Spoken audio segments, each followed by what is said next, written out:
Assalomualaikum obunachilarimiz. Yana navbatdagi klientimizni barbeküsi Leytning kuxnyasi bitti. Bu yerda posudomoyka bo'ladi. Robot stoli, gaz plita. 5 kilolik qozon, barbekü 10 kilolik qozon. 1.80'e 3 metr yere onlaştırdık. Sırtı kafel bo'ladi. Şunun üstünden bir yakına deyin. Bunu üstünden bir yak çetediğim bo'ladi. Üstünden bir de mebel bo'ladi. Mayda juda ko'yadi onu.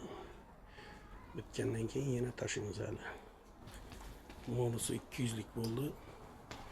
Bularni monusu Abdini barbekünün arkasından, bunun arkasından çıktı. Bununki Abdini çıktı. Bir de 2 xona bo'lib chiqib ketdi.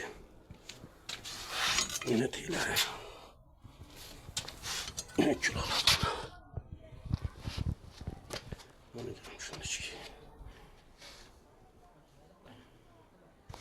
Bitgandan keyin davomini yine koyamiz hali. Kafeler bo'lgandan keyin uni ko'rsatamiz.